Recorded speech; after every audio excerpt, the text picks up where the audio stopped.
Hello दोस्तों, welcome to our official YouTube channel exam concept. दोस्तों, इस वीडियो में हम बात करेंगे टीजीटी इंग्लिश के डिटेल सिलेबस की।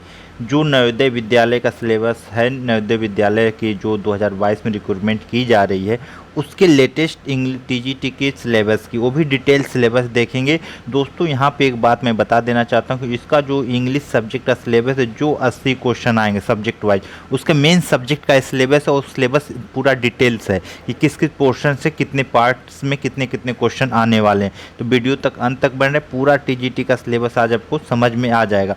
दोस्तों, यहाँ पे एक बात मैं बता देना चाहता हूँ, पूरा टीजीटी का सिलेबस जो है नवोदय विद्यालय का 4 पार्ट में बटा हुआ है। Part A, part B, part C और पार्ट डी। हम चारों पार्ट की बात करेंगे और पूरा कंप्लीट डिटेल सिलेबस है। आइए आज की वीडियो शुरू करते हैं, देखते हैं कि इसका कंप्लीट सिलेबस क्या है। अगर देखें वीडियो में तो इसके देखिए कि मैंने सिलेबस ले लिया है बेसिकली टीजीटी इंग्लिश का।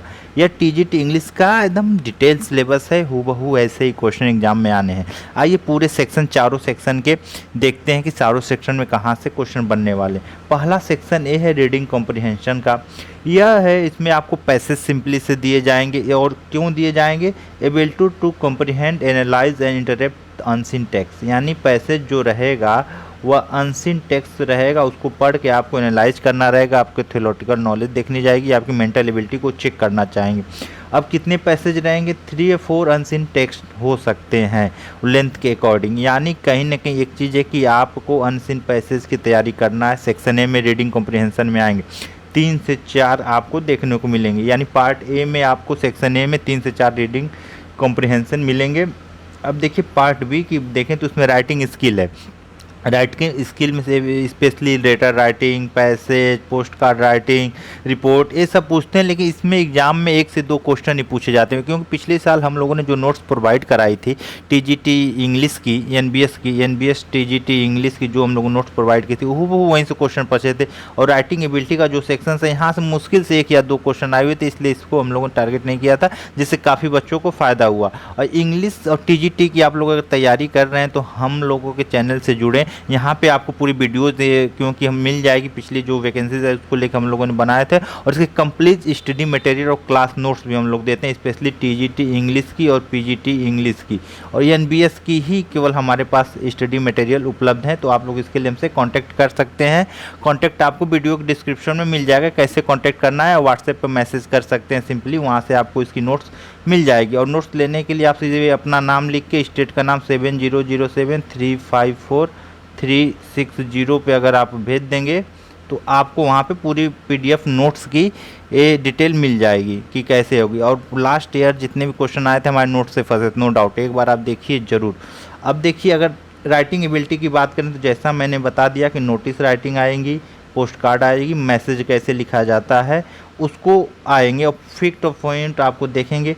अब रिपोर्ट भी लिखने को आएगी, प्रोसेस एंड प्लेसेस लिखने को आएगी, टॉपिक इन्वायरमेंट, देखिए ऐसे निबंध भी आएंगे आपको, निबंध कैसे लिखे जाते हैं, इन्वायरमेंटल, एजुकेशन, चाइल्ड लेवल, इसलिए। और लेटर राइटिंग, यहीं से आपको 1 से 2 क्वेश्चन मिलेंगे। How many types of letters, कितने प्रकार के होते हैं, पर्सनल लेटर कौन सा होता है, इम्पर्सनल लेटर कौन सा होता है, लेटर के एडिटर कैसे लिखते हैं, डिस्क्रिप्टिव लेटर क्या होता है, पर्सनल लेटर क्या होता है।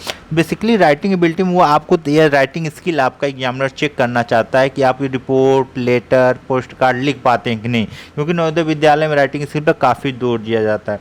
तो यह सेक्शन ए और 2 है, जिसमें पहले में 3 से 4 पैसेज और दूसरे में सिंपली लेटर से ही क्वेश्चन पूछे जाएंगे, जो हमने नोट्स में मेंशन करके ऑलरेडी रखा हुआ है। अब अगले सेक्शन में चलें, सेक्शन सी। सेक्शन सी बहुत इंपॉर्टेंट है। यहाँ से ग्रामर के बहुत सारे, क्योंकि जानते हैं जो भी बच्चे टीजीटी पीजीटी की तैयारी कर रहे हैं उनको पता है कि ग्रामर की क्या इंपॉर्टेंट रोल है। Ability to apply the knowledge of syntax, language, grammatical और use of accurately in context. मतलब आपको यहाँ पे सिंपली आपको सिंटेक्स का मतलब ये यहाँ पे बता दिया। नॉलेज ऑफ सिंटेक्स का मतलब ये हो गया कि पूरा noun, pronoun, adjective, verb, adverb, conjunction, preposition, interjection, यानी पूरे पार्ट ऑफ स्पीच को यहाँ पे सिंटैक्स में वो पूछेगा, कहीं से भी पूछ सकता है, नाउन प्रोनाउन एडजेक्टिव कहीं से भी, यानी ग्रामेटिकल में ग्रामर पोर्शन में पूरा सिंटेक्स इन्होंने नॉलेज ऑफ सिंटेक्स डाला हुआ, तो इसका मतलब पूरा ही आ जाएगा पार्ट ऑफ स्पीच, उसमें क्या क्या पूछने जाने हैं। इसके अलावा भी कुछ स्पेशल टॉपिक यहाँ पे दिए गए जिसमें पूछे जाएंगे आपको। टेंस से क्वेश्चन रहेंगे, मॉडल से रहेंगे, वॉइस से रहेंगे, सब्जेक्ट वर्ब कॉन्कर्ड, इसे सब्जेक्ट वर्ब एग्रीमेंट भी कहा जाता है, कनेक्टर्स रहेंगे, क्लॉजेज रहेंगे, पार्ट ऑफ स्पीच देखिए यहाँ पे शामिल ही कर दिया, part of speech, punctuation sequence from the Korean sentence और पैराग्राफ, यानी PQRS भी आपको यहाँ पे देखने को मिलेंगे। तो ओवरऑल ग्रामर का पूरा पोर्शन इन्होंने कवर अप किया है, कुछ चीज़ें नहीं छोड़ी, तो इसलिए आपको ग्रामर की पूरी तैयारी करनी पड़ेगी। अब सबसे इंपॉर्टेंट चैप्टर पे यानी पार्ट 4 पर चलते हैं, सेक्शन डी पे। सेक्शन डी में हम देखेंगे लिटरेचर वाला पोर्शन होता है, लिटरेचर का थोड़ा सा इसको बड़ा करते हैं, लिटरेचर रहता है। आइए इसको डिटेल समझते हैं कि लिटरेचर क्या इसमें स्टडी करनी रहती है। To test the candidate familiarity with the work of writer in different genre and period of English literature। मतलब लिटरेचर का देने का मतलब यह यहाँ बताना चाह रहे हैं कि हम टेस्ट करना चाहते हैं कि डिफरेंट जेनर के जो राइटर होते हैं, चाहे रोमांटिक एज के रहे हैं, चाहे जेनर पीरियड के रहे हैं, एलिजाबेथन है, विक्टोरियन एज के रहे हैं, डिफरेंट टाइप्स एजेस के जो राइटर उनकी नॉलेज स्टूडेंट को कितनी है, इसमें चेक करेंगे। तो इसी क्रम में सबसे पहले कि लिखा है कि should have through the knowledge of, किसका नॉलेज रहना चाहिए, शेक्सपियर वर्क्स के रहने चाहिए। शेक्सपियर जितने 37 प्ले हैं उसमें से आप 4 ग्रेट ट्रेजेडी को ले लीजिए, 4 कॉमेडी को ले लीजिए, 4 रोमांटिक प्ले को ले लीजिए, यानी 4 करके 12-13 प्ले तो आप पढ़ ही डालिए जिसमें से आपको याद करने हैं। जिसमें 4 ग्रेट कॉमेडी की बात करें, हैमलेट, मैकबेथ, ओथेलो और किंग लियर, ये चारों आपको पढ़ने ही है। इसके अलावा कॉमेडी में आप टेम्पेस्ट पढ़ लीजिए, ट्वेल्थ नाइट पढ़ लीजिए, एज यू लाइक इट पढ़ लीजिए, रोमियो जूलियट, रोमांटिक प्ले में ये सब चीज़ें आप कंसल्ट कर सकते हैं। शेक्सपियर एक बड़ा पोर्सन है जो आपको यहाँ पे कवर अप करना है। इसके अलावा रोमांटिक पीरियड, रोमांटिक पीरियड में आपको पढ़ना है शैली को, वर्ड्सवर्थ को, किट्स को, कोल्ड्रिच को, बायरन को। इसके अलावा भी 1-2 राइटर ETC लिखा हुआ है, तो रोमांटिक पीरियड के 1-2 राइटर को आप और भी देख सकते हैं। अब उसके अलावा यहाँ पे देखिए क्या दिया हुआ, 19 and 20 century American and English literature.